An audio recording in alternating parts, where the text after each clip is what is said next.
guys, hello again, we're back. If you're new to my channel, welcome guys, bakit ngayon lang kayo? If you like videos, you're in the right channel, so please subscribe. If you're not new to my channel, welcome back guys. Tama ba yung speed ko? Today we are watching episode 8 of Kiseki Dear to Me.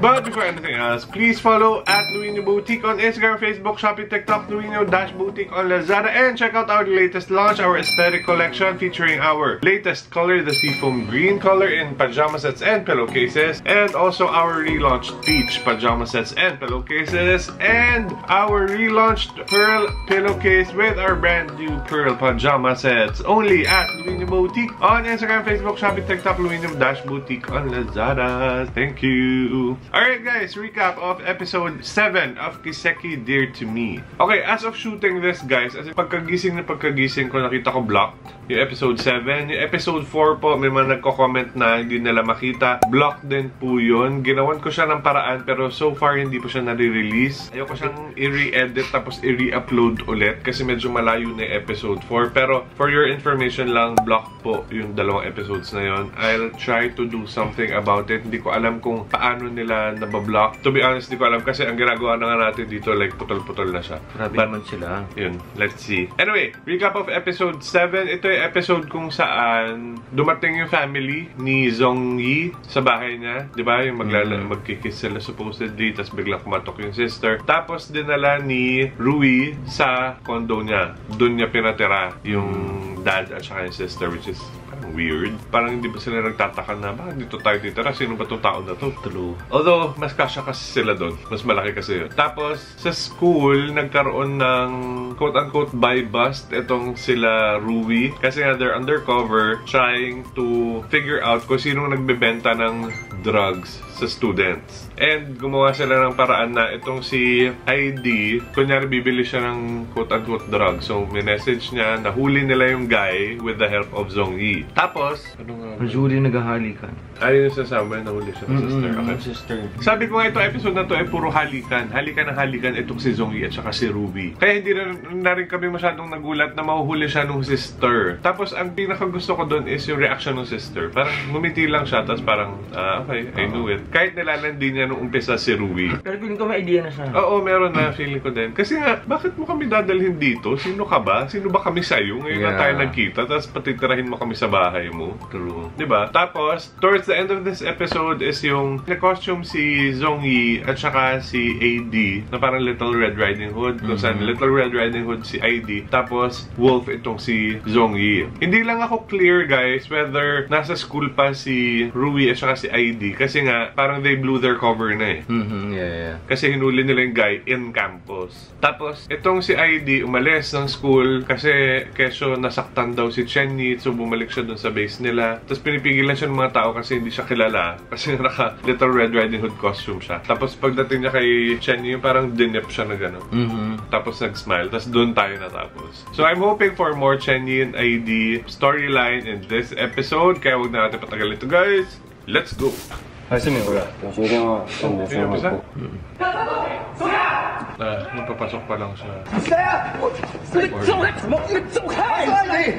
Di ba yun yung last time? Kaya nga, ito yung cliffhanger natin. Eh, may cliffhanger? Oo, yan. Tapos ngingiti siya. 那怎么变这样？ Saan tayo matatapos? 怎样了？那收了吗？没事，小伤。废物。 Nagkaginano kayo sa harap ng mga... Hindi, tsaka gano'ng kadali makapasok sa kanila. Di ba hindi nga nila siya 还有 kilala? 张腾消 Pero 息过 nakapasok 真 pa 假 rin 的 siya. 报上，还有多派几个人跟着阿瑞。干嘛派人跟着阿瑞？ 是把阿瑞到学校当卧底。他说清查所有校方人员，没有找到可疑的人啊，就怀疑跟张腾搭上线。不是校方人员，是学生。 Ay, hindi na alam yung plano nila. 为什么不先让我知道？那我什么都要让你知道啊！你说我妈，我妈都不管我，你还管外敌？ Ano nangyari? 你去找张腾，有没有找我啊？你可以我就不行啊！我没有不找，是你不让我找，你不接我电话。要不是今天我受伤，你回来找我，我以为你已经不把我当兄弟。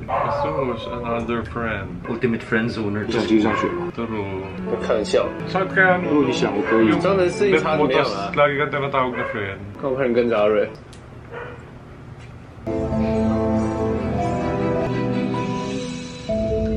si Rui. Tsaka si... Yung ba yung... Zheng di ba yun? Baka.可以收起来了吧？干嘛收起来？医学院录取通知书哎，我要裱起来，回家做纪念。好了，还给我回家看。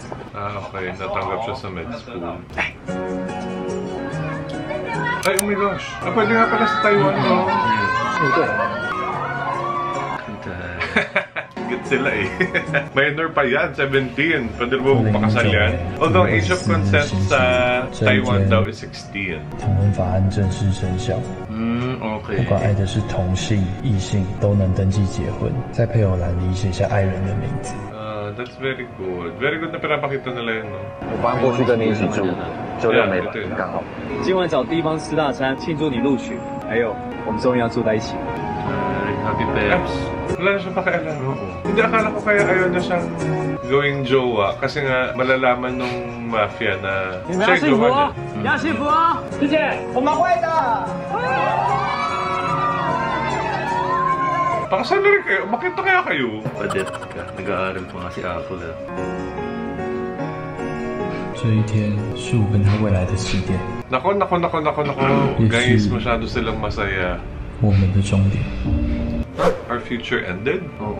Ano yun? 伤者还有亲人。本来以为他父母双亡，结果他妈小时候跟别人跑了，爸是他杀的。 He killed his father? 我靠，我这个人比我还疯啊！ What? 你跟他不一样，那以后啊，我才没他那么疯哎。我不是这个意思。 Oh, ano to? Okay nga, di ba yan yung kanina? Nagsuot nila? Pero umaga tayo. Kaya nga eh. Naglalakad sila hanggang gabi. Ah, ito yung kanina kasama sa picture, di ba? Eh. Parang. Oo. 在跑啊！干你啊！ Ay, hindi. Iba. Oo. Ay, 什么要把诚意对付我？先不去跑，先这天出去跑去。 picture mo. Paano niya nalaman yun? Paano niya nalaman na sa siya niya yung tatawagan niya? 喂，阿瑞，跑怎么样？ Ah, si Zheng Teng nga yun.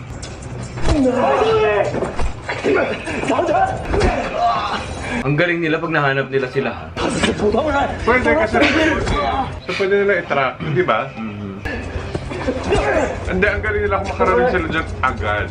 Like, bago sila mabugbog ng malala. At saka ano ba point nila? Bakit nila siya binugbog?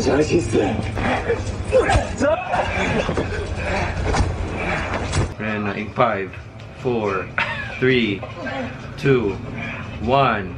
Pasok!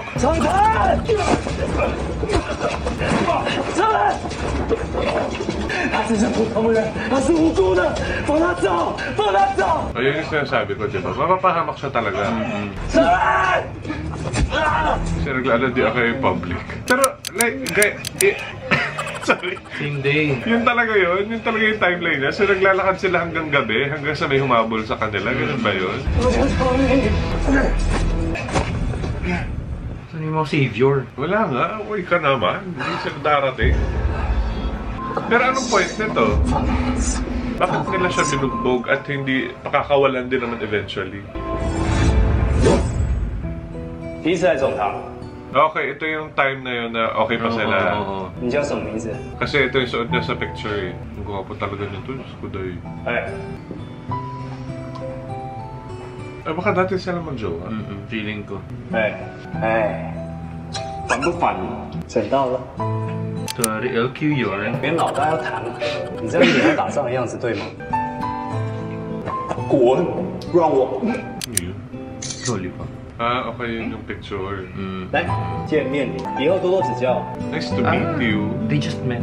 Ah, yung boss niya, ni Rui at saka boss nito, nagkaka-meeting. Baka. Tapos dyan lang sila nagkakilala. Tapos nilandi. Malandi siya talaga, no? Di ba kahit kay... Karapatan bibigay ko. Kay Zhong Yi, ganyan din siya. Umpisa pa lang. Bibigay ko. Well, true. Hindi mo kaya kasi love mo siya.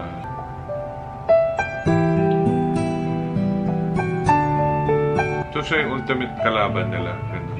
Hindi rin naman si Sheng Teng eh. Lagi lang siya nakanganga-act. Okay, nagsiselos nga siya. Ah, May jealousy. okay. May window. Ayun na yung mga save. Ay, hindi. Sa phone ba yun? Eh, 已经开了门。 Oo, kasi bakit sila nagsumigaw ng gano'n? Live. Ang lakas nung ano ah. True. Hindi naman naka-speaker yun.要怪就怪范泽瑞，认识他是你倒霉，住手！ Nasaan na yung tatlo mong kasama? Ayan na oh. Ayan na sila. Ayan na. Di ba apat sila yung humabol sa kanila? So wala nang gising, lahat sila takbo. Hindi naman nasapak yung isa. Pagod sila. Maghapon din sila nagtatakbo. Ala, grabe naman the blood. Ang daming lapses nitong eksena na to guys. 不要再说话，忍耐一点，我不会可以接近你。 Nakasuntok pa nga siya. Don't stay with me. Wala naman siyang ganap sa buhay. 不要闭上眼睛，泽 Ang 瑞， dami niya suntok. 泽瑞看着我， Pinaduguan niya. Julo 泽瑞 ng 看 anes 着 ko. 我，看着我，泽瑞， Ewan guys. 泽瑞。 Nasa ano pa siya no, yung peak pa ng rage. Sabihin mo ng ano yun, adrenaline, rage, ganyan. Para sapak-sapakan niya si Zhang Teng. Hindi siya dapat bigla na lang may himatay. Flashback na so ano na nga siya. Hindi, ito yung sinasabi ko rin last episode guys, na hindi pa sila okay gumawa ng mga ganitong eksena. Hindi pa sila pulido. Kailangan talaga kaming kunin na consultant talaga. Para Hindi kasi para masyadong- pumasa yung mga ganyang ganap. Parang masyadong abrupt yung gusto nilang gawin. Parang from violence to romance. Agad-agad. Sorry, nahanap talaga sila. Ano ba pa siya ang dami? Kaya napatagal sila. At saka si Zhang Teng nga, di ba may kasama pa siyang tatlo, na sinapak lang naman ni Rui, ano yun, patay na? Hindi na bumangon. Hindi na, umalis na sila. Ano ba, hindi ba nila yung boss nila? Gutom daw sila kasi nag 7-Eleven. 咱们接受伤害，两名20分钟说话，其中一个是范泽瑞，我会跟老大说。 Ayun, napatay niya si Zhang Teng. Oo nga, sasapak lang. Oo. Hindi man lang yung gano'n yung ulo. Yun. Tapos sinapak-sapak ko dito, pero dito dumugo. Siyempre, ano ba? Magas. Tagas. Nakakaloka kayo! Last na ba ito? Hindi pa naman. Hindi pa. Ano, last na patay na siya. Wala tuloy akong ano guys, wala akong 去，我见泽瑞， takot na he's dead. Kasi ang OE, 我要等4天了， I've been waiting for 3 days. 仙骨是不完全的，医生说他头部严重受伤，为什么不让我见他？ May na-miss ba kami guys? Kasi sabi dito nagkaroon daw ng head injury si Rui. Kakasuntok nga daw. Ayun nga, yun yung sa ano, sa yung rumble kanina. Ano ba? Sinuntok ba siya habang nakahiga? Hindi Kanina. naman. Kanina, di ba? Hindi. Sinuntok, sinipasi-pasa. Sinipasi-pasa ni Zhang Teng. Ano ba? Oh, pero nakabangon pa siya para... Oo, kasi nga gusto niyang i-save tong jowa niya. Ano ba? 喂，我跟妈在医院， Oh. 他工作到一半突然昏倒，医生说他心脏不能再 So mamimili ba siya? His dad or Rui? Ba't siya mamimili? I mean, ng babantayan or ng aalagaan. 我马上过去。干嘛？打开！跟叔叔做个交易吧。 Yung si Daddy. Mukhang wala tayong masyadong storyline kay ID at saka kay ano dito, Chenny. siya yung daddy. 没事，爸会好起来的，不要担心，一切都会慢慢变好的。 So 3 days na siyang nandun kay... 张腾死，两名手下重伤，在逃的龙帮已经解决，现在条子在调查这个案件，要找出杀害张腾的凶手。 Ah, patay na si Zhang Teng. 泽瑞是为了保护我才会牺牲，可以是，也可以不是，你决定。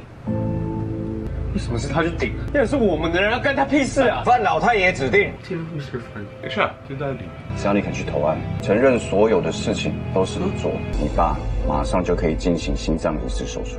Oh! 爸排等候名单已经排好几年了。范老太爷说得出就做得到。 Ah, okay. Ah, hindi ba siya si Mr. Fan? Hindi, 配 iba 对 pa 的 yung 心 boss 脏 nila.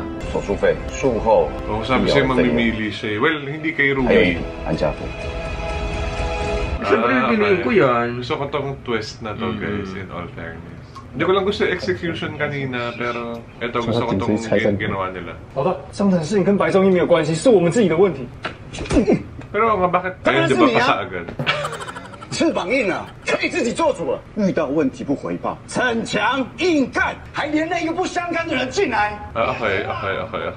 Very good, very good. At least may rason siya to be pissed at 我对你 Them. Rui, ay, 非常 Zhongyi. 哇， Kumbaga parang punishment din yan para kila, ito kay ID tsaka kay Chenny. 你未成年，替哲瑞把这件事情扛下来，比他自己去面对的。你想想。My gosh, napakahirap naman decision nun. Well, masisave niya yung dad niya. Yun nga lang, mahihiwalay siya kay ano. Yeah, kay... Hindi, he's a minor, 到 so 时候 ano 你搬 punishment 过 for 来 him? 我们就把植物放在这边，然后我们就坐在这边边喝咖啡边看风景，啪，甜点。 Ay, vlogger. Vlogger na siya. 我再帮你买一些器材，然后我就在那边做饭，你就在那边做甜点。还有， Cute. Ang cute ng mga ganon. 到时候你的书啊就放在这里，然后这个送你，以后它代替我陪你上学，只能用它。嗯。 This was after nung walk nila, yung nakita nila may kasal. 跟我当上医生存够钱一起买。 Yun yung sing-sing. Kinagat niya ganun. 你不要急着长大，我会慢慢走，等你追上来。 Ay, ang cute na. No need to rush and wait for it. Cute. Ayun guys, balance naman kami ha. Pag pangit-pangit, pag may mali, may 全 mali. 球 Pero pag 限量 cute, 只有一对求婚戒指，亏你想得到。 So after nitong landian nila na to, tsaka sila hinabol.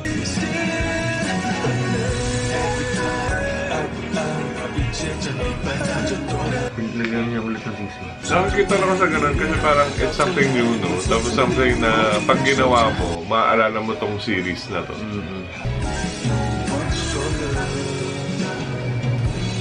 Akala ko tapos na. Ay, nagpakulong siya. Siyempre, iba parang magamot yung dad niya. Wow! Sabagay, lesser of two evils, di ba? 哥，你过得好吗？医生 Sister 呢？ 说爸恢复得不错，移植后也没有排斥反应，你尽管放心。 Oh, pero anong explanation niya sa sister niya na ano? 最近才有时间整理房东帮你寄回来的行李， Bakit siya 发现了一 nakulong? 个小东西，就寄给你喽。你要记得照顾好自己，我跟爸会好好生活哦。 Gano'ng katagal ba siya makukulong pa tayo? Ano yung bigay ng sister? Yung ano nila. Sa kanila ba yan? Sa kanya ata yun. Para kay Ani-Ani.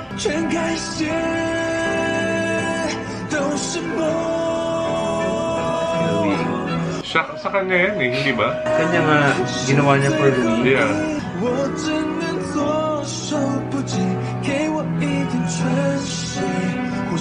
So alam nung sister Ay, ko yan. yung rason kung bakit siya nakulong? Ay, hindi ko alam. So, sinabi niya. Hindi rin naman niya binulong sa akin.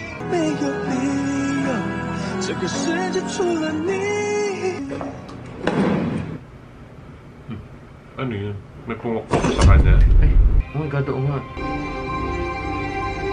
Ay, walang iya. Totoo ba to? So deads na rin siya. Ang sorry eh, nagbubuan eh. Deads na rin siya. Ano ba yan? Okay guys, that's it.